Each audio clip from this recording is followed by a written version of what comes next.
Greetings, brothers and sisters. I'm Professor Spira, and welcome to my backyard. Just out here hanging out. Thought I'd do a quick video. And let's talk a little bit about pus and mucus culture. And made a couple other videos where I talk about the way in which society revolves around pus and mucus forming foods. And it's not something that is really apparent immediately.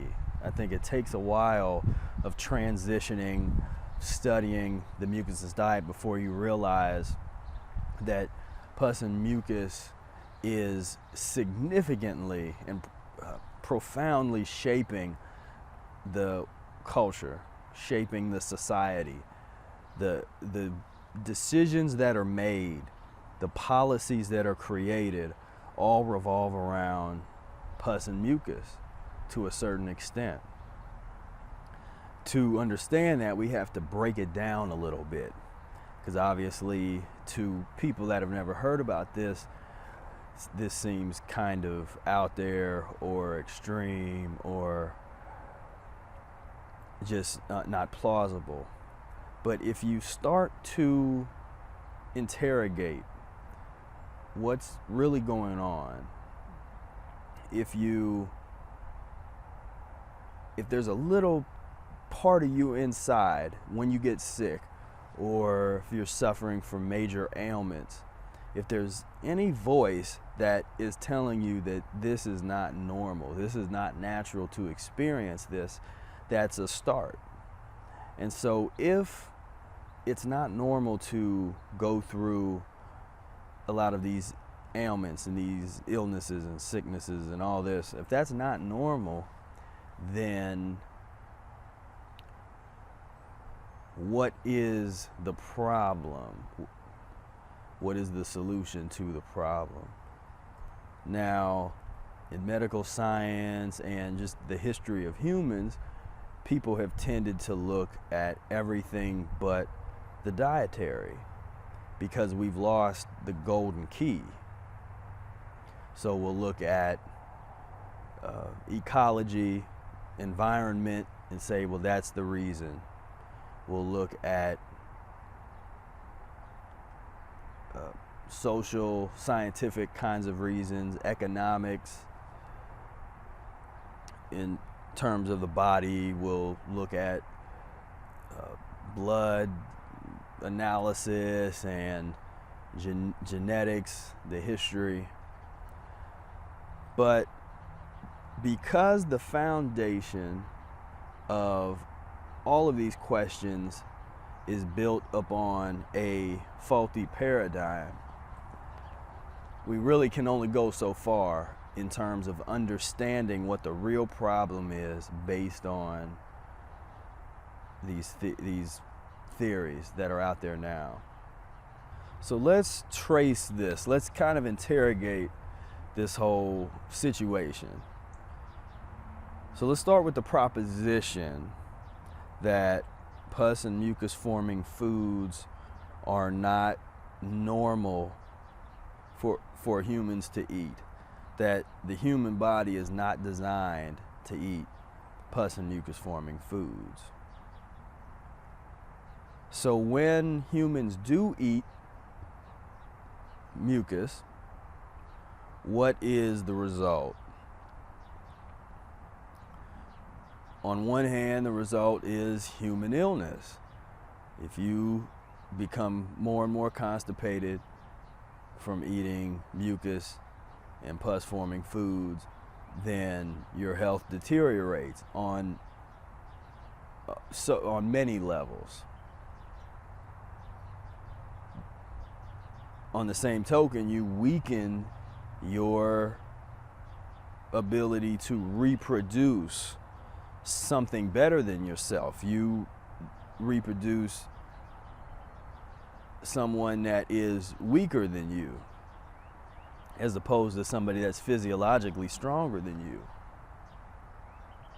So there's this downward spiral in terms of the human experience becoming more and more constipated, because you pass along whatever it is that you have in you. You pass that along to your offspring. But let's get into the society. Let's get into the television and what a pus and mucus culture looks like. Turn on the television and things are so stimulated. It's like, if you watch commercials, especially commercials that are selling mucus, fast food commercials and all this kind of stuff, they're very stimulated. It's almost like they're trying to get your attention.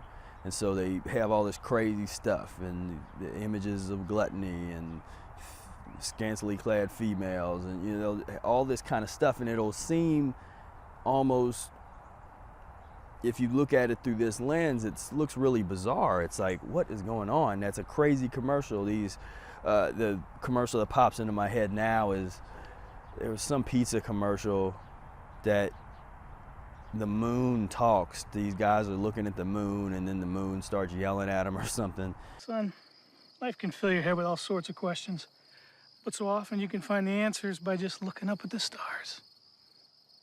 Think we can go to Little Caesars tonight? I'm not sure we have time for pizza. They're hot and ready. You don't have to call or wait. So can we go? Well, maybe the answer's in the stars. Pizza time! Pick up Little Caesars Hot and Ready Caesar Wings with your large $5 Hot and Ready pizza tonight. Pizza, pizza. And another one, I think some Jimmy Dean sausage with this sun that is, you know, this stuff is just, it's goofy and silly. Oh, is that enough? It's a whole box. Where are the eggs? Where's the sausage? What, no potatoes? How about this?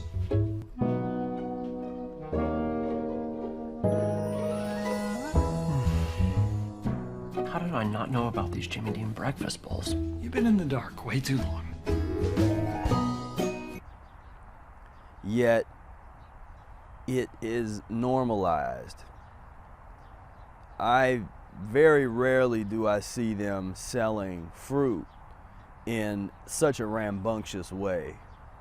Fruit and vegetables usually aren't sold with these insane type of commercials. The furthest you might get would be, the only one I can think of is Chiquita Banana, and that's not really that big a deal. You know, that's not like, here, I'll show you a clip of this. It's this ice cream that what is this?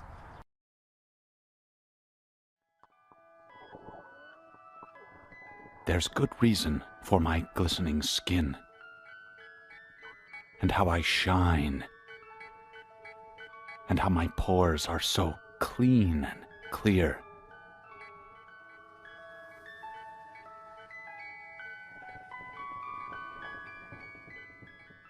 I eat little baby's ice cream. It keeps me young. It keeps me light on my feet. I spring from activity to activity. I love my job. I love my life. When you eat little baby's ice cream, you'll wink and nod and hug and high-five each other with great enthusiasm. This is a special time. Little baby's ice cream. Ice cream is a feeling. This is insane. Let's put ice cream all over this person, and this is how we're gonna sell our stuff. I mean, okay, it got my attention, and I'm sure it got a lot of people's attention, but it is the kind of thing you think about coming from a mucus and pus perspective. When you drive up the highway and you look at and see billboards that have big submarine sandwiches on them and pizza and all this kind of stuff, we're inundated with pus and mucus. On the corner of every street, can you buy fruit? Good quality fruit. I'm not talking about gas station fruit. Good quality fruit at every corner. No. But you can get a Big Mac You can get a roast beef, it's not really roast beef, but they call it roast beef at Arby's.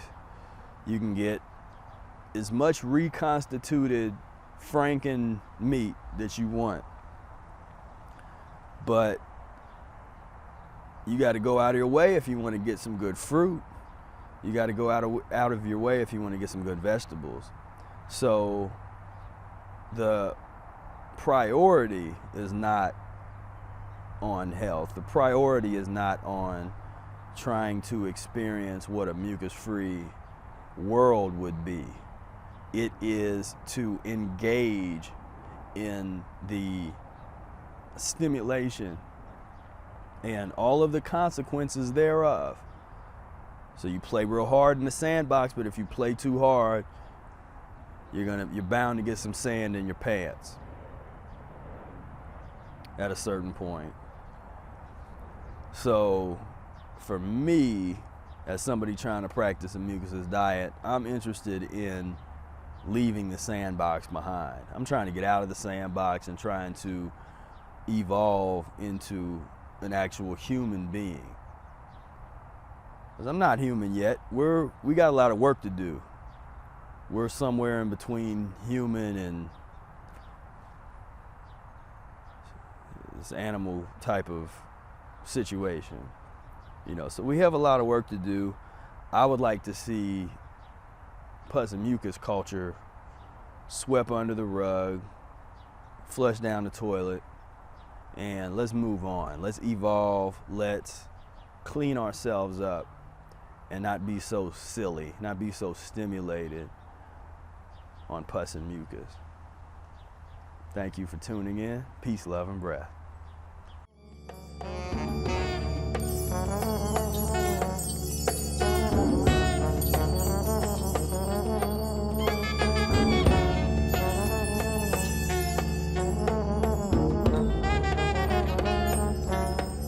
Bye.